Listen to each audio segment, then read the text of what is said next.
사랑하고 축복합니다. 5월 29일 수요일입니다. 오늘도 우리 주님의 거룩을 닮아가는 복된 날이 되시기를 축복합니다. 오늘 말씀 제목은 의미 없는 실패는 없습니다 라는 제목으로 함께 말씀을 나누고자 합니다. 오늘 말씀은 사도행전 13장 13절에서 31절까지 말씀입니다. 말씀 봉독합니다. 바울과 및 동행하는 사람들이 바보에서 배 타고 밤빌리아에 있는 버가에 이르니 요한이 그들에게서 떠나 예루살렘으로 돌아가고 그들은 버가에서 더 나아가 비시디아 안디옥에 이르러 안식일에 회당에 들어가 앉으니라. 율법과 선지자의 글을 읽은 후에 회당장들이 사람을 보내어 물어 이르되 형제들아 만일 백성을 권할 말이 있거든 말하라 하니 바울이 일어나 손짓하며 말하되 이스라엘 사람들과 및 하나님을 경외하는 사람들아 들으라. 이 이스라엘 백성의 하나님이 우리 조상들을 택하시고 애굽 땅에서 나그네 된 그 백성을 높여 큰 권능으로 인도하여 내사 광야에서 약 40년간 그들의 소행을 참으시고 가나안 땅 7 족속을 멸하사 그 땅을 기업으로 주시기까지 약 450년간이라. 그 후에 선지자 사무엘 때까지 사사를 주셨더니 그 후에 그들이 왕을 고하거늘 하나님이 베냐민 지파 사람 기스의 아들 사울을 40년간 주셨다가 패하시고 다윗을 왕으로 세우시고 증언하여 이르시되 내가 이새의 아들 다윗을 만나니 내 마음에 맞는 사람이라 내 뜻을 다 이루리라 하시더니 하나님의 약속대로 이 사람의 후손에서 이스라엘을 위하여 구주를 세우셨으니 곧 예수라. 그가 오시기 앞서 요한이 먼저 회개의 세례를 이스라엘 모든 백성에게 전파하니라.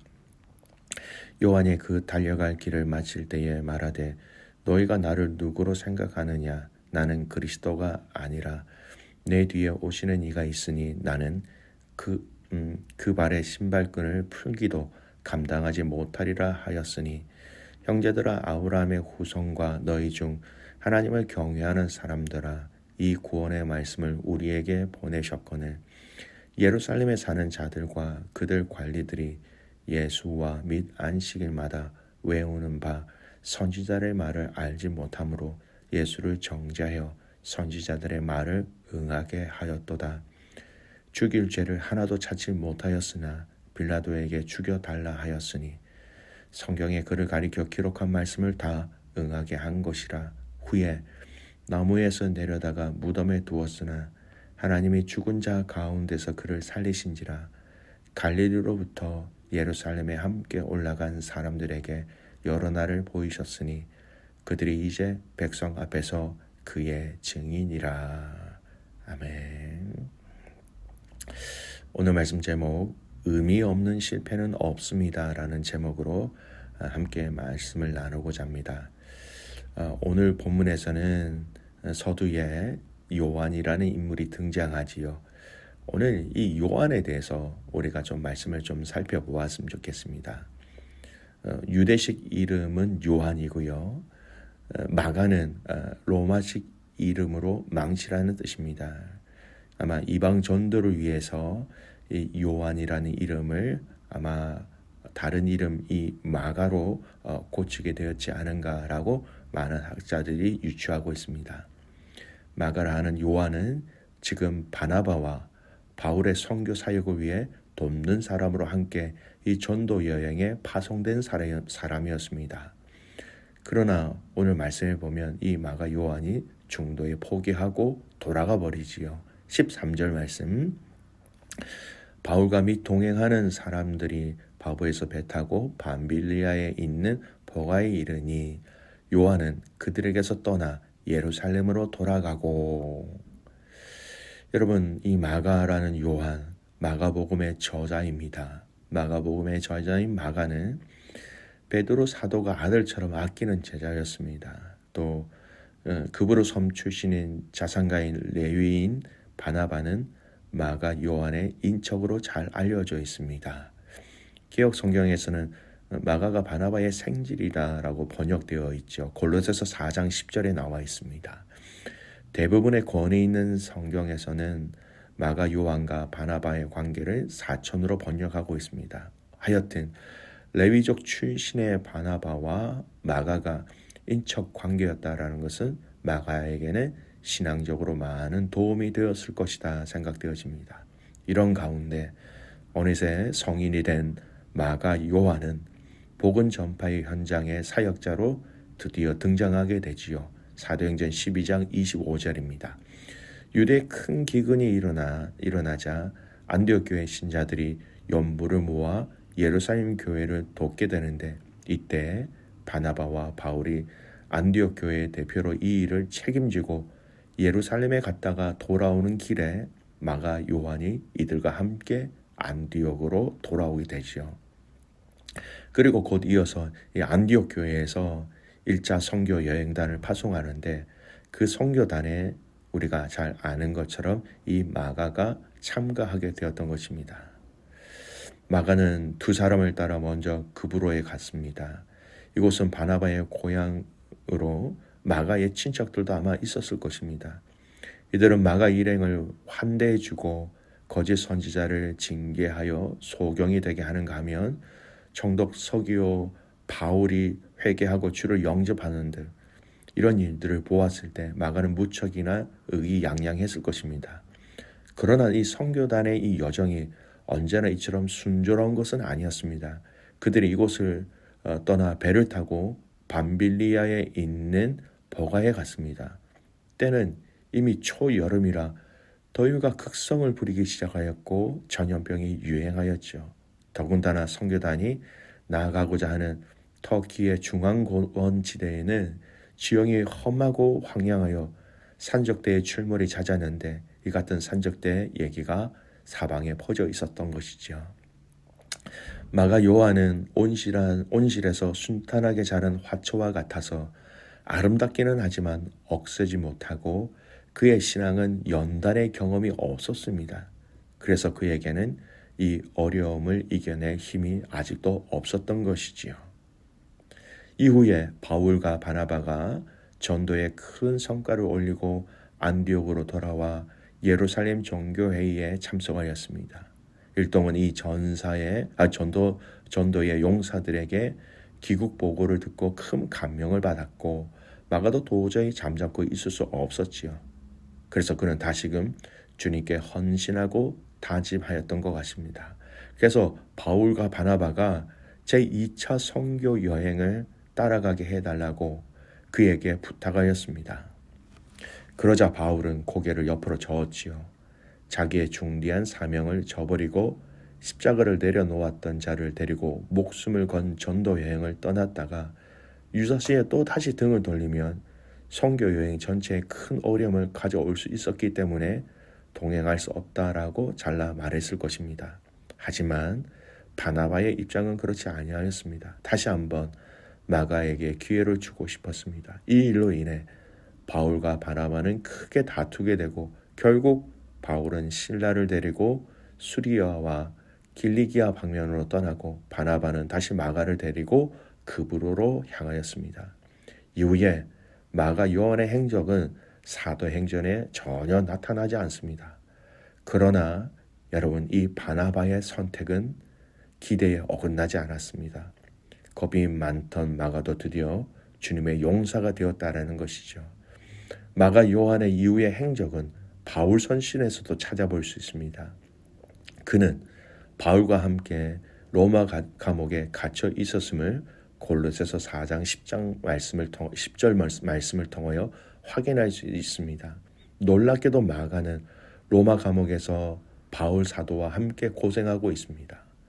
골로새에 보낸 편지에서 바울은 마가가 자신에게 위로가 된다라고 기록하고 있어요.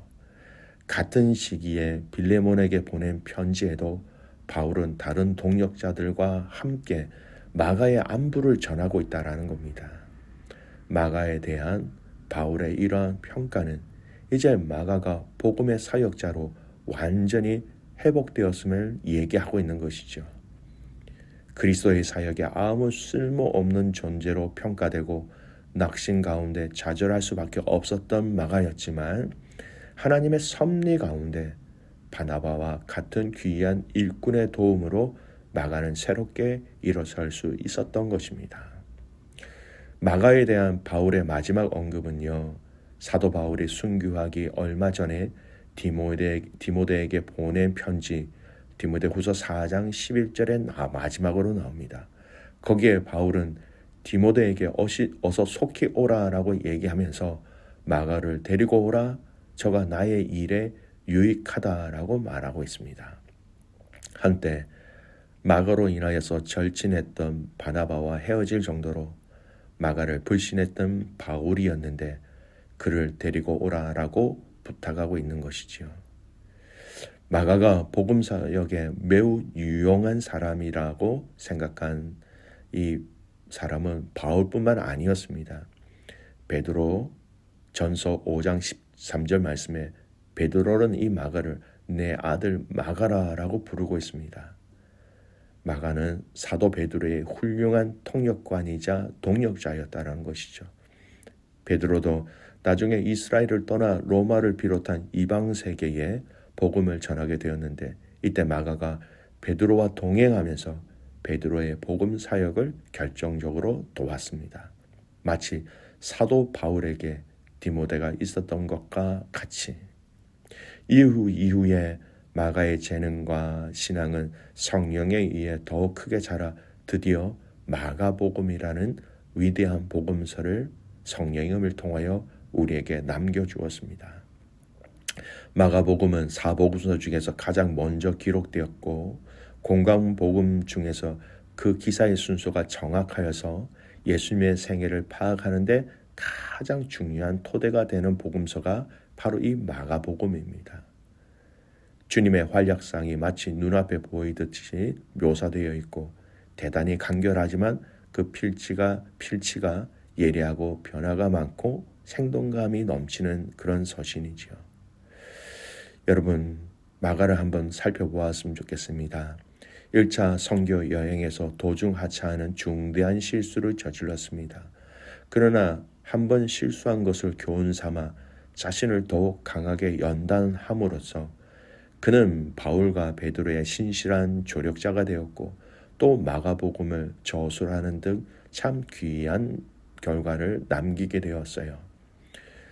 여러분, 이와 같이 우리도 자주 실수를 하고 자주 실패하기도 하지만 그때마다 그것을 교훈 삼아 새로운 신앙의 도약의 계기로 삼고자 하는 그 마음 자세가 너무 중요합니다.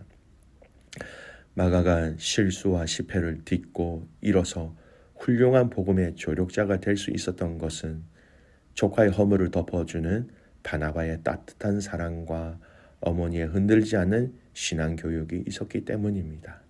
이처럼 사랑의 허물을 덮어주는 따뜻한 사랑과 격려의 태도는 신앙 공동체 안에서 우리 성도들이 각자 갖추어야 할 모습이다라는 것입니다. 오늘 간단하게 나온 이 요한 마가에 대해서 살펴보았습니다. 우리 삶에 참 중요한 적용이 있지요. 실패를 통해서 하나님은 사람들을 세워가십니다. 실패를 통해 실수를 통해 하나님은 하나님의 사람들을 훈련시켜 가십니다. 여러분, 우리 인생을 살면서 얼마나 많은 실패가 있습니까? 그러나 기억하십시오. 의미 없는 실패는 없습니다. 그 실패 가운데 하나님이 나에게 주시는 메시지를 발견하면 되는 것입니다. 두 번째, 바나바와 같이 일으켜 세우는 사람이 되어 주십시오. 주님은 항상 일으켜 세우시는 분이셨습니다.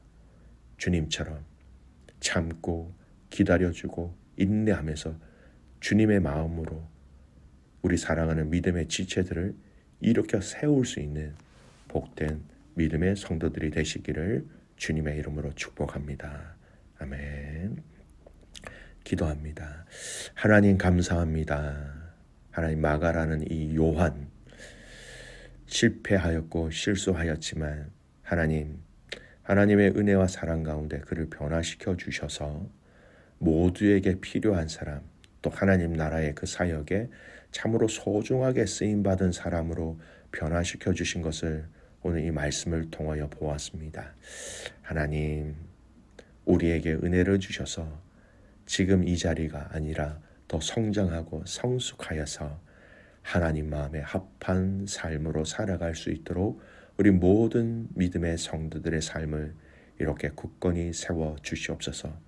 행여나 혹시 실패나 실수로 인하여 내 마음이 무너져 있다면 주님을 바라보게 하시고 그 바라볼 때에 일으켜 세우시는 그 주님을 통하여서 우리 자신들이 성장하고 자라날 수 있도록 기름 부어 주시옵소서. 그렇게 하실 주님을 신뢰하며 살아서 역사하시는 예수 그리스도의 이름으로 감사하며 기도드리옵나이다. 아멘.